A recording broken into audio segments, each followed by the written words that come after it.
Another Philly production. John versus John. Cash, trash, cash. Is the idea trash or is cash? Let us know.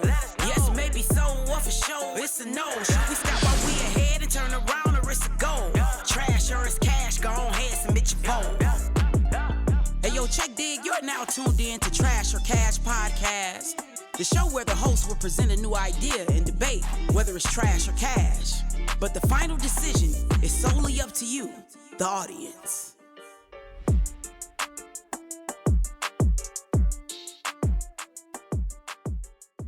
Let's get started. This is the Trash or Cash Podcast. I'm your host, Jason Centeno. If you've never seen me before, that's who I am. This is my very special guest, Pastor Tommy Urban D. Colonen. How many nicknames do you got? You said it right, bro. Colonen? Yeah.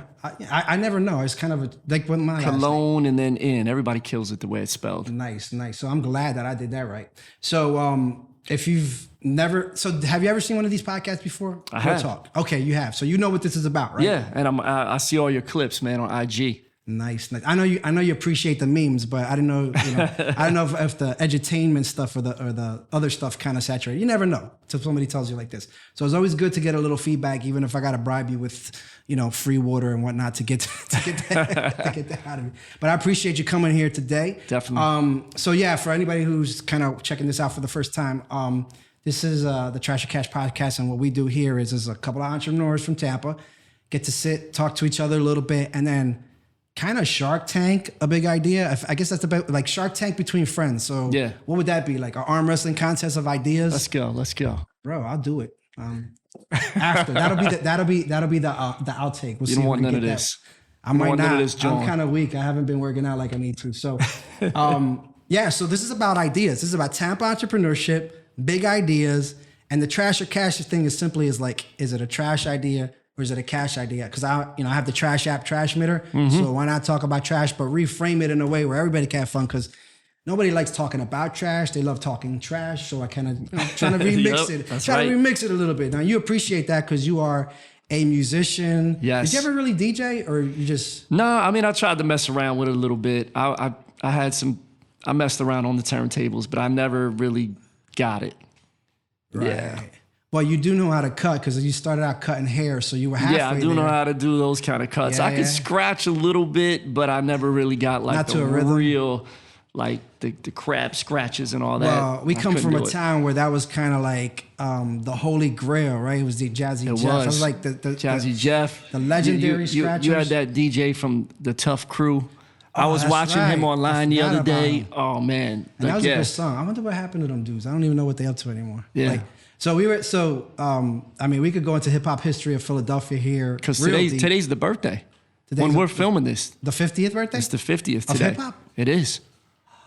And DJ Roscoe, how come you didn't say nothing about that? August 11th. He probably did know about it. He got a party tonight anyway here, so we'll just make it about that. All right, let's get into this. So I like to ask my guests 3 questions, just so that if they don't know who you are, know who you're about. But I'm going to give me your like 2-minute elevator speech. You're a pastor in Tampa. You're not an ex-musician. You still make music, but formerly a music producer and a rapper. You write books. You do edutainment courses, and you're deep into entrepreneurship. That's why you're here, because not for nothing, but I've never seen a church that goes as deep into the community and raising up entrepreneurs as much as you guys, to the point that you're now raising money for other people's ideas. And maybe one of them will come from here. I don't know, because we have actually had 2 bangers so far that I'm like, I really want to kind of throw money into it.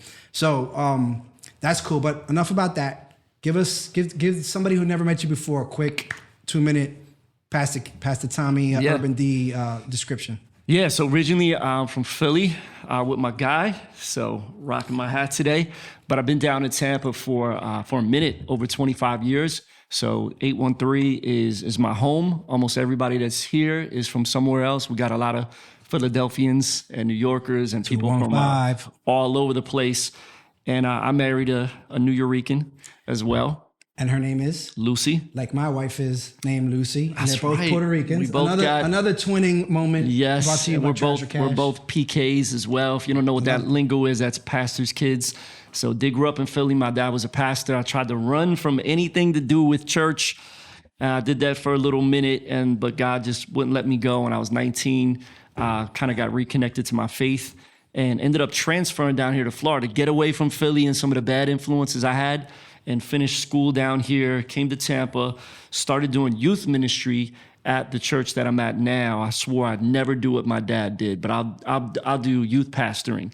And at the same time, small church, so they weren't able to really pay me regularly. So I started doing my music, and my music ended up supporting my family. You know, we're doing this, interview when hip hop's turning 50, and I'm grateful for hip hop. It gave me a voice. It gave me a platform. It gave me a way to even provide for my family. And so I've done 9 records, been able to travel around the world. Kid from Philly, never went on a plane until I was 20 years old, bro. My family didn't have money like that. But now I go on planes like multiple times a month generally, and I've been able to go share my story. And so, yeah, I've always had the entrepreneur bug. That's why I'm here today.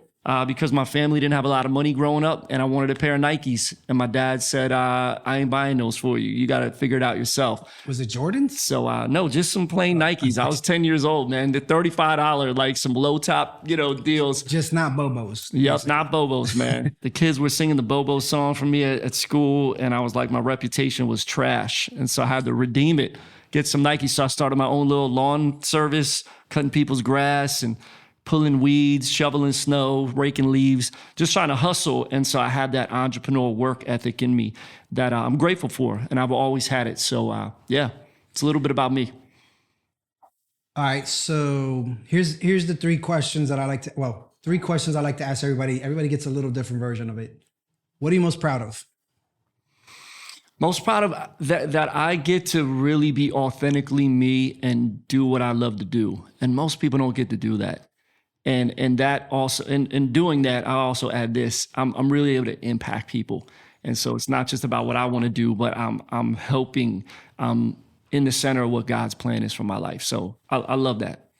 Yeah, and I think that's why, in terms of places that make you feel really welcome and energized, I want to say that, like, when I go to a service, I come out of there like wanting to do stuff. Yeah, that's hard to.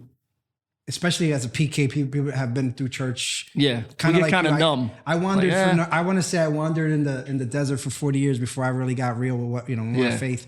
And I'm still kind of a broken vessel. I love Jesus, but I cuss a little bit too much and some other things. But the point is, I'm praying for you, bro.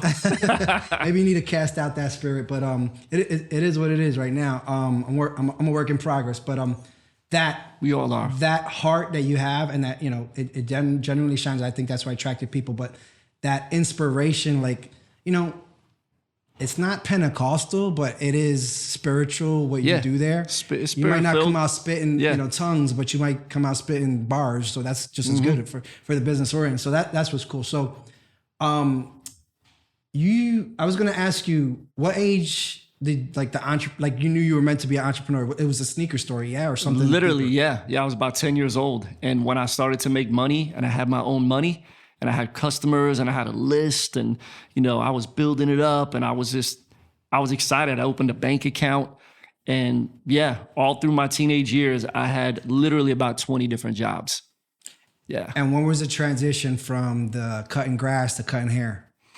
That was in high school. And literally, I had an old pair of clippers that somebody gave to my dad to cut the dog's hair.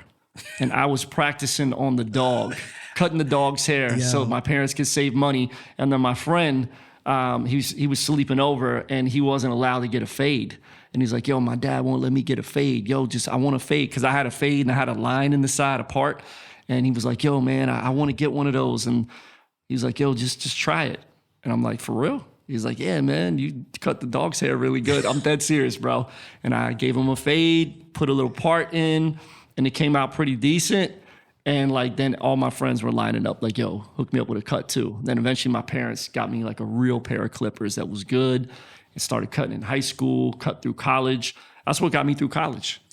Barbers are kind of the ultimate street entrepreneurs. I mean, because they got their ear to the street. Everything passes through there. They set up tapes where they're always hustling something. Yeah. Little sidebar, but it's a good thing that you did that back then with some clippers and not now, because people would have been like, hopefully that wasn't used for manscaping somebody. Because I'm like, yo, those better be new, man. Oh, man. I want to. That wasn't even a thing back then. We didn't even know what manscaping was, right? It might have not worked back then. Yeah. It's just suspicious clippers, yo. I need to know the bloodline of these things or where they've been. You know what I mean? Yes. I'm gonna wash them in alcohol. I'm gonna clean them up for you. So here, see, that's why these are funny, because we just say whatever, right? But all right, what's your vision for the future? Past, because what you're doing right now, because I just saw the clip and I was like, yo, like the church is destroyed right now. It looks like you knocked the whole inside out. Yeah. And I know what's going there, but like 5 years from now, that's done. And then what's the next, like, what's the vision for that building, or is it bigger than that building? Because I know, not trying to show all your cards, but Flavor Fest is also growing out. So like, I know you got some kind of master plan there. What's that look like vision wise? Yeah, well, I just had a big birthday recently. I joined you in the club. We ain't gonna talk about that. Yeah, we won't say which one. Yeah, 40 Club. And but I'm thinking about legacy, thinking about like, man, I'm not gonna be doing this forever. So how can I really make sure I make the biggest impact? So one thing with Flavor Fest, we're growing that, to take it to different cities, to raise up, urban church leaders, to plant churches that are similar to ours and revitalize churches to be more relevant, give them tools and resources. So that's going to continue to grow. We're working on actually starting like a network of churches. More to come on that. That's still in the shaping process. Philly's on that list, right? Oh yeah. I got the plug on the place now. Every big city, we definitely want any big influential city, man, that needs to have a church similar to ours that does it. So that's one. Then at the church right now, it's a mess because we're building a coffee shop and we're building a second floor, a seating area inside and outside. It's going to be super dope. It's going to be open 7 days a week, as it's a place where the community can come together. But the long term, and maybe you haven't heard, you probably haven't heard this because you're newer at the church, but I did talk about this publicly in 2020. We would love to buy the property because we're in a long-term lease right now. We have a sweetheart deal. I mean, we're paying like a third of what the market rate is. So it is great. But we really want to buy the property in God's time in the next few years and then redevelop the property. We're sitting on 5 acres and literally redevelop the property and address affordable housing and put some high rises on the property, and build a new church that's underneath, along with some restaurants, a coffee shop, and literally have several thousand people that live on that space. I'm on the Innovation District Advisory Board, and that is a lot of the plans for Uptown is to build high rises along Fowler, and some of that's starting to happen by the mall. But there's some big plans that they have. And even the property that's next to us, that's still kind of abandoned and vacant. So yeah, I was going to say, I mean, so 5 acres, that's what you're trying to hold. Like the church does the church is on 5. It's on 5.5 acres. Okay, got it. Yeah. Not further out from that. Just our blueprint. That's it. Gotcha. That land that we're on now. Next to us, the old flea market that's mostly abandoned is sitting on about 30 acres. And they want to turn that into a development that looks like Midtown.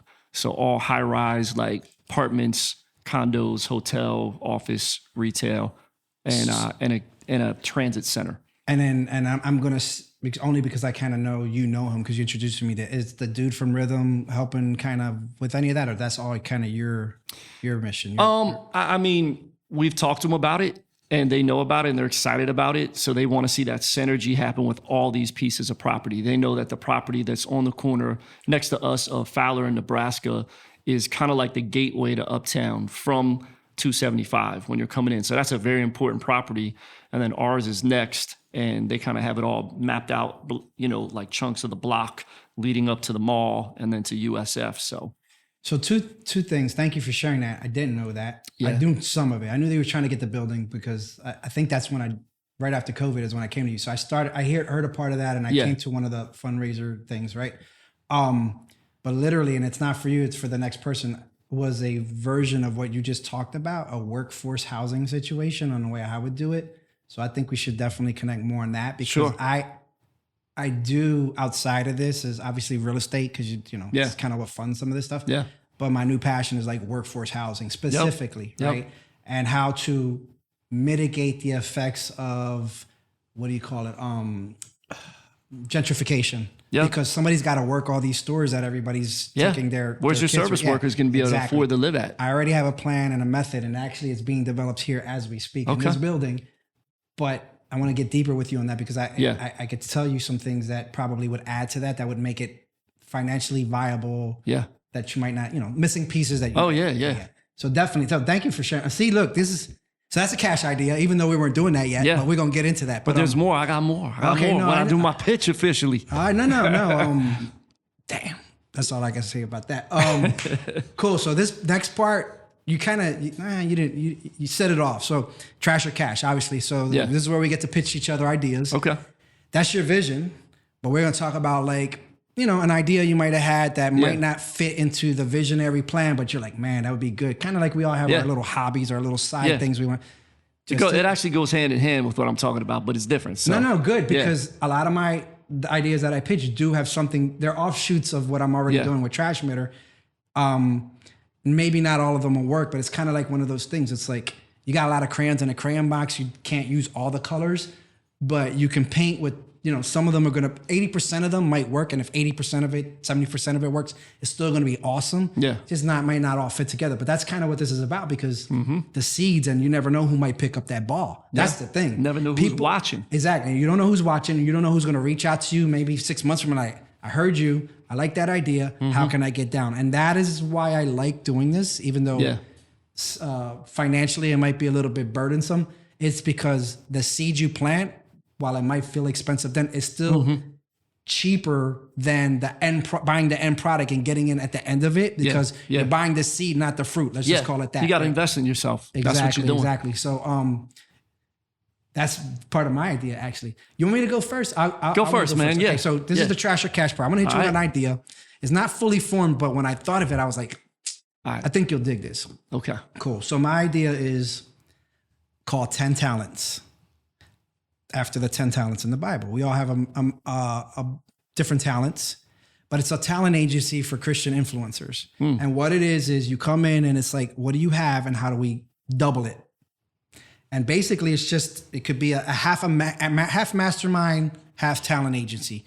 So, you got people that are, you're always going to have your beginners, and you're going to have your pros, but they're scattered all in their own brands. And then you have this middle ground.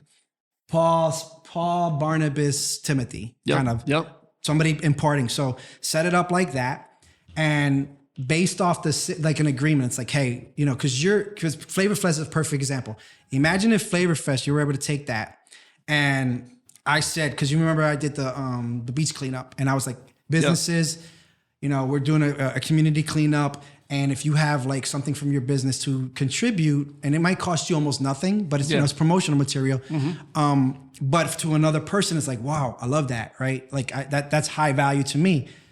Taking these things that are of high value to other people to motivate them to do good works, impact-based stuff, and putting all in this package that they all cross-pollinate and help each other. If you're in that particular network, it could be a membership, whatever. But the commitment is almost like I said, like the 10 talents. We're all here to double our gifts somehow.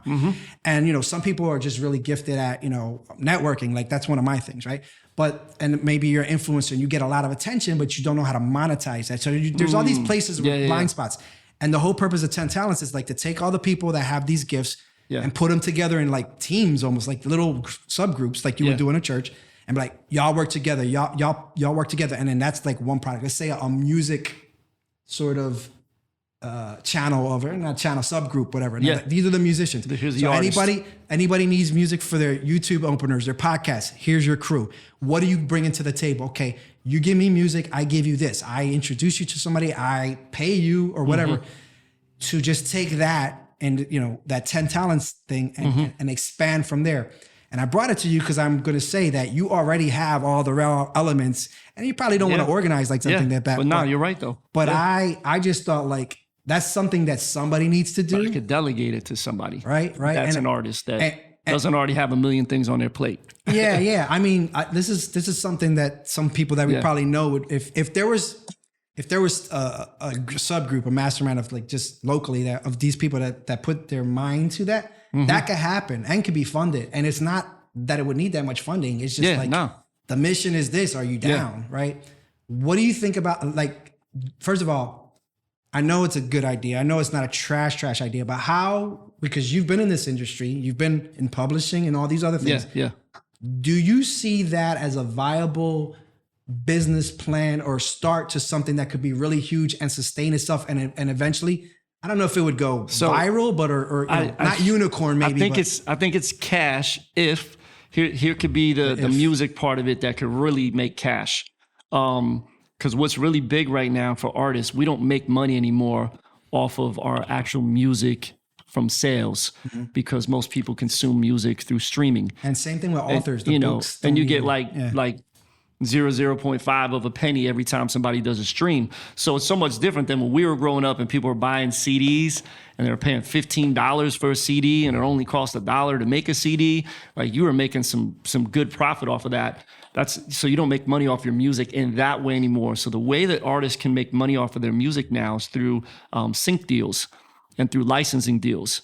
And so even me, I've made some great money off of some music that's 20 years old, like an instrumental or somebody. And there's a lot of licensing companies out there online that you can upload your stuff to for free. And then they just shop it and they split the money with you 50-50, but they sell it to a video game for $1,000 license and you just made $500. They sell it to a commercial, you could make $10,000 off of that. So there can be some great money in that, but especially if you have a connect, if you have a plug. Sometimes there's people that are the kind of the curators for the bigger people that are shopping. And if you can get in with one of those people and they could see this idea and this young group of artists that are making music, hey, we need a hip hop instrumental that has some congas in it, that has a little bit of a Latin sound. Can you make that for us? Boom, boom, boom. And they make it custom. These producers can make it custom, or they take stuff that they already have created that might fit into, we're looking for, a pop sound. We're looking for an EDM sound. We're looking for a hip hop like golden era track, with the boom bap from the early 90s, and we can make that, or we already have it. And off of some of those tracks, it gets picked to be on Sports Center or something like that. You can make thousands of dollars off of one track, and it's way more than an artist can make off of making a song and, getting a few pennies off streaming. So if cash in the right hands. Yeah. And to piggyback off that, there was another idea that we brought to the table having to do with music that would dovetail nicely because it was basically a pay-per-use situation where, for example, if you love a song and you're like, I just want to use it for my video, I'm an influencer. And you know how like they normally, you can grab any song for 15 seconds and then they're like, you need copyright. Well, it's like, hey, you get it as long as you want, and you're just paying. Like if your YouTube video goes viral, you're just paying more. If it doesn't, you're just paying less. And it's just basically on demand licensing for whatever you need. Because a friend of mine gave me this idea, and it's like we try to track down these artists, and it's like we need to produce this in 3 days. It takes us 3 weeks to get to the right person, and by then the time has passed, and we're just not going to pay for it. We're just going to do a bootleg, goofy version of it that sounds like it, but it doesn't have the same impact. So that kind of thought process behind it could still make that work and everybody wins. Yeah. So and there is a lot of boutique websites out there. I'm signed up with some of them where they can put your stuff and you can get like a mini license for it where it's not exclusive, obviously, but you could, like for $20, you could use that song specific for a video. Use kind of thing, right? But and you're like, well, it's only $20. Well, some of these websites have so much traffic on it. There's some people that will get their songs when they're popular and they're on this list, because a lot of these websites have small lists. Like, man, that thing got 500 buys this month. So 500 times 20 is 10 grand. Well, if you got a person, let me know. We can start putting this together. We'll show up at the next what do you call it? The Entrepreneur Summit, Innovation Summit. Innovation. All right, I need to hear your idea because I know we got a banger. All right, cool. So my idea kind of goes hand in hand with what we talked about a little bit earlier with workforce housing. So we have a nonprofit called Love Our City. We do a lot of stuff in the community, especially in Uptown Tampa. We're known for that. It's a movement that we help spread around the country to help other churches and organizations love their city, love their community, give back. So to have a place that's called Love Our City Village.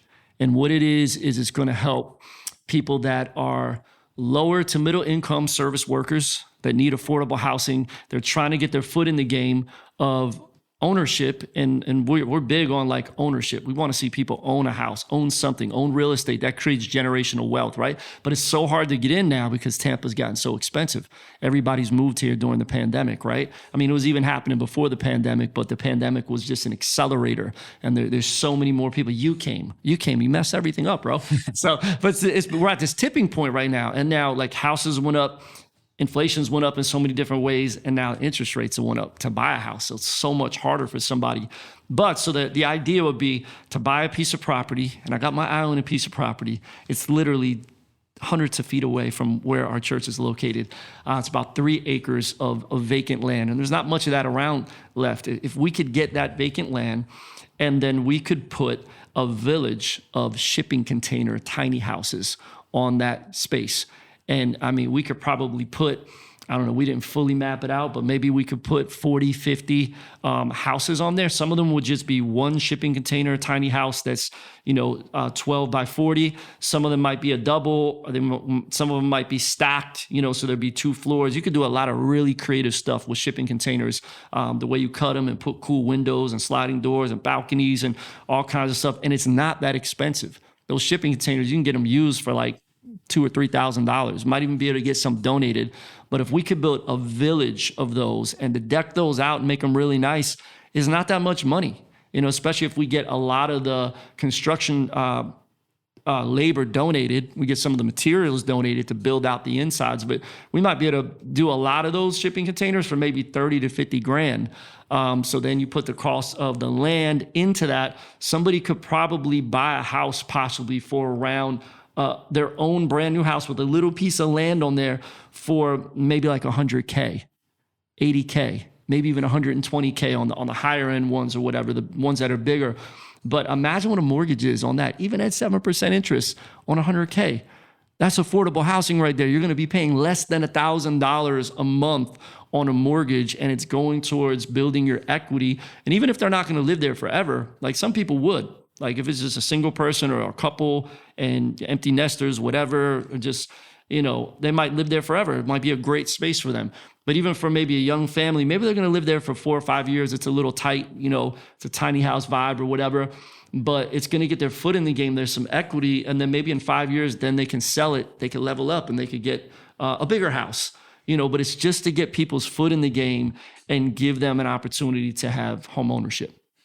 Got it. So affordable housing place. So in Tampa, there already exists a small tiny home village. I don't know if you know about it, but like it's starting to succeed. Is it where they can buy it though? I think they are. I think in there they can buy it. So that's important to you, the buying, not the renting, but the buying. Yeah, the buying is important. Okay. It really is. We got to give a pathway for people to become owners. So I'm in between, and I'm going to tell you why, so you can hear out the thought process. Sure. Right? So I'm into something like this, and we'll go into it later. Yeah, personally. And you're more versed in real estate than I am. But there's if you put it near where you're talking about, first of all, you're connected to a lot of things. So you probably more than anybody would have more. We're working on the zoning for that right now. It's available in Florida and other places, but not yet in Hillsborough County, as far as I know. I was going to say, but we're working on it. That's the first huge hurdle, is just trying to make taking something and changing use to something smaller, because people see that again as gentrification. Yeah. Now, workforce rental is important, and the model of co-housing and that's a better model for people today, because my definition of affordable housing is not white picket fence, single family home. Yeah. It's what can you afford, be comfortable, safe, and clean. Some people, as you know, they might want something, but that's not what they need, because they can't be financially responsible for it. Now, if that village, let's pretend it's just like it becomes a rental village because of the zoning. You already have kind of multifamily zoning over there anyway, so it's all multifamily. If it becomes the way station for home ownership, in other words, you live there, you work locally, you get yourself on your feet, you get all kinds of things, probably government programs if you want to mess with that, because those always come with strings. Yeah. As a way station to what you're talking about, where it might, maybe you go a little bit outside Tampa limits or just down the street, whatever, somewhere where the It zoning is actually different. outside of the city limits. Oh, what right you're across talking the about? street from us. Yep. We're on the south side of Fowler. That's city of Tampa. The north side of Fowler, once you pass about 100 feet, it's the county. So the land I'm talking about is actually in the county. Is this- unincorporated, Hillsborough County. Is this what's that section they call over there? Not Seminole. Sulphur Springs kind of area. Sulphur Springs is south of us. No, it's We'll yeah. talk about that. Yeah. But it's cash with a whole lot of strings, Yeah. and you just like I think the strategy just needs to be a little bit modified in steps instead of just plant yourself down there, because all that's going to happen, because I've seen it happen already, is in Philly. They took a section that was close to like 11th and Spring Garden, close to downtown, and they were Yeah. like, only people of a certain. The deal is you have to own this property for 10 years. You can't sell it, Yeah. and then you can sell it after that. But that was the home ownership play. Yeah. But don't you know everybody skirted around it because things started developing, and they got around it, and some of them still are there. But Yeah. like they got the benefit of it, but then it got displaced by the same gentrification they were trying to kill. I got you. So Yeah. that's what I'm trying there to has tell to you. be there has to be some There has stuff to be a written in way to there stabilize it so to that- protect it. Yeah, So, yeah. to offset the impending, because prices are going to go up, insurance is going to go up, Yeah. everything's going to go up anyway. But to keep it from just like getting invaded and kind of overthrown by Yeah. the intention, because 10 years from now the world has changed and maybe not the same players. Everybody Yeah. wants to move. You see what I'm saying? Yeah. That's the only Yeah. way I would kind of like look at that and be like, this is the human tendency. Yeah, you're I've seen right. it before. Yeah. But I really dig the fact that that's a community connected the way you said, Yeah. and it's a stair stepping, because workforce housing is important, especially where you picked, because the gentrification thing that is going to happen, whether we like it or not, is going to push people out, and we need people to stay there. Yeah. But saying we need them to stay there, but not making it affordable or at least amenable to them, Yeah. is not going to work. So again, well, I'll share that with you. So this is Yeah. it's cash, but it's 50 cents. It's not a full dollar yet. Yeah, it's yeah, not yeah, a full dollar yeah. yet. So thank you for that. Definitely. That was dope. Yeah. Need some development. Yeah. But I mean, that's what this Yeah. is for. It's Yep. like, hey, beat these up, and then Yeah. you get another angle, and it's like, Yeah. Jason told me this. Here's how we solve for that, because now you have another. Yeah, the other problem facet to too it. is the land is getting more and more expensive. Yeah. When I first came up with the idea, maybe 5 years ago, this has been an idea I've had for a minute. The land was much cheaper now since the pandemic, because Trash Minter came down here and from Philly, now the land just you know doubled what? and tripled, bro. We need to talk to the Seminole tribe and see where we could get hooked up. Maybe they'll be down for something like this. Yeah, yeah. They're Crossover balling. reservation. Let's balling. go. Let's go. They're All right. balling. All right, we how'd you feel about this? You like this? Yeah. This is fun, right? Yeah. This is kind of like what we do anyway, but now it's recorded, so it's even Yep, better. yep. So now we don't forget. Last question. I'm gonna wrap it up. Let me ask you something. What's one unpopular or controversial opinion that you have? And it could be about anything. It could be church related or just you. Like something that people are like, conventional wisdom or says this, and you're like, no. Because you wrote the book Frames, so you should have some kind of insight on this. Like, anything come to mind? Yeah, I think that a lot of times we are scared to think critically because we're scared we can get canceled. And I think there's been a lot of that the last couple of years, because anybody that started thinking critically the last few years, especially during the pandemic, all the stuff that was getting pushed on us through media, social media, everything. And if you questioned anything, you could get canceled and you could get looked at like you're crazy. And so I think we got to be really careful that we are always questioning, and we're allowed to question everything. And that's the beauty of living in America. We have this free country. We could question things. And yeah, I'm a questioner. I like to question things. I like to think about things. I like to, talk about it. And I feel like the last couple of years, if you question certain things, you would get put into a box that was unfair, just to kind of keep you quiet and cancel you. And so I would just say to people like, man, we always need to be questioning everything. There needs to be absolute truths, absolutely. But we need to be able to have a culture where we can think critically. And some people don't think that way anymore. They just want to go with whatever they tell them to do. And I'm not doing that. What's the last thing your mouth got you in trouble for? Probably something with my wife. Yeah, well, that's every day with everybody. Yeah. I'm talking about like because you said question everything, because I try to be careful when I'm on a microphone in a public place. You know, I don't always 100% speak my mind because I realize some people are gonna take it out of context. Or I realize that they're so brainwashed in a certain way that they can't receive what I'm saying. And there's other things that I can say spiritually to impact them that if I say this one thing, they're going to close off to me, period. And so even during the pandemic, there's a lot of things I just kind of kept my mouth shut on the microphone because if I would have said some certain things, I could have been put in a certain category and canceled. You know what I'm saying? But first and foremost, as a pastor, I want to speak into people's lives spiritually because I knew some of the things we were all going through. Now we're past all that and it doesn't even matter anymore. People don't even care. But at the moment, they cared and they would have died on a hill for it. Mm-hmm. But now it doesn't matter. The thing I'm going to die on the hill for is the gospel and trying to help people find Jesus. And that's what's going to change their life. So yeah, I can't say I have had anything that's really gotten me in trouble because I've been doing this for a minute. So I try to keep the main thing of what I'm really going to fight for. So and the only reason I ask that is because as you grow and, you know, gift stature, community, it's a bigger and bigger landmine. Like there's just way more landmines out there. And I do like what you do now and navigate. But kind of like, this is something we discussed a couple weeks ago.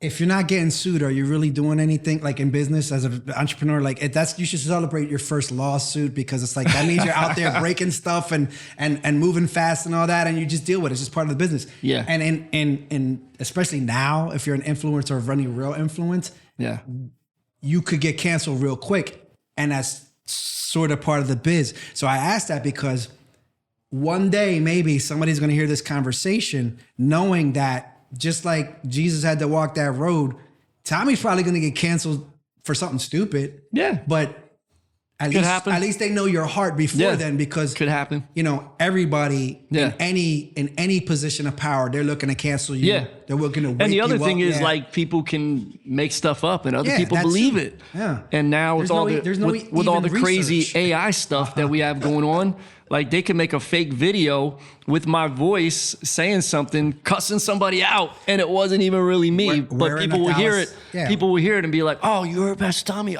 Oh man, oh yeah, I knew there was something fake about him." Like everybody's like waiting to just I'm gonna AI you with Dallas Cowboys gear on and throw it up in church. Just see what kind of shade they throw. Then I got canceled. That's easy. That's Photoshop. That's just Photoshop. You got to get my voice in there. Yeah. Saying the Eagles suck. See, you're gonna sample that right there. Why not? It could be it could be my song. I'm gonna be Urban J now. I'm gonna be a professional hater. Come at you. We could battle. It'd just be like some wrestling thing where it's a fake beef. You know what I mean? Speaking of wrestling, come on, man. Hold on. So we're gonna okay. Before we do this arm wrestling, we're gonna end with that because it's probably gonna mess up the table. Because I'm here to win. Let people know how they can find you, the church, everything about you. Because you know, before I destroy you, I need you to be elevated. Okay. Yeah, you can find me on IG, UrbanD813, URBAND 813. Crossover is Crossover Church 813. Or no, I'm sorry, Crossover 813. On Instagram, YouTube, crossoverchurch.org is Crossover's website. My website is translationleadership.com, translation with a Z, because you know how we do. Just mix it up a little bit. And And I'm going to add Innovation Summit in Tampa. Pay attention to that. They run them like every 3 months, I want to say, or something like that. No, Innovation Summit is once a year. Okay. It's like every spring. But then we do have Crossoverpreneurs that has stuff every couple months. There you go. Crossoverpreneurs. Yeah. And then there's the Dodgeball League. And then there's all these things. And Flavor Fest is definitely a good time, a good weekend, breakdancing. freestyles, Music festival. all kinds of stuff like that. So Leadership training. even if you forget anything else, start Googling that stuff and try to connect to that stuff. Because I'm telling you right now, even if you don't like church, you'll like that. In fact, it's probably one of their best outreach programs because people are like, yo, this church is like this. I want to check it out on a Sunday and see what it's like. So that, real talk, that's how I got hooked. Somebody referred me to your church. I go to church and I get there and they're doing a video of Champa Bay and it's you and that other dude. And I'm like, and that's the pastor? Oh, KJ5 too. I'm in. There's a DJ on stage right now. I'm in. I'm woke up on a Sunday morning. It's the parties in here. It's lit in here. For me, if you care, Jason, aka the dad next door on all social, personal, and then there's Trashmitter. Pretty easy to find this podcast wherever you find it, YouTube, and anything to do with Roscoe the Mouth. Yeah, you can find him. The Mouth. I'm relatively easy to find if you care, and I'm gonna leave it like that. That's it. So. You want to take them out with any special catchphrase? I'm still working on mine, but like, what do you send people off on your podcast? Like, what's your ending? Oh man, what do I say, man? We usually just pray at the end, honestly, and then we say peace and we out. Just so it's we don't have any fancy closing thing that we normally do. All right, so this is how we're gonna So that's it for the Trash or Cash podcast. Let us pray. All right, so we're holding hands, and this is the end of the podcast. But if you stick around, firefighter muscle right there. I haven't done this for a minute. All right, ready? All right. No cheating. All right, I trust you. all right, we out, guys. All right, go. Oh yeah. Oh, I heard the crack. You need this arm? Oh. He's got me. Oh, look, he looked at the table. See, he did it. He wrong for that. I know, he did too. He took the whole table. We're still going, baby. Come on. All right. It's a draw. We both we both messed up. We tapped out. I'm sorry I'm so like that. Oh my God. That was good, bro. Well, that concludes this episode of Trash or Cash. Make sure you follow on all socials at Trashmitter. That's TrashMitter. And keep up with all episodes at trashorcashpodcast.com.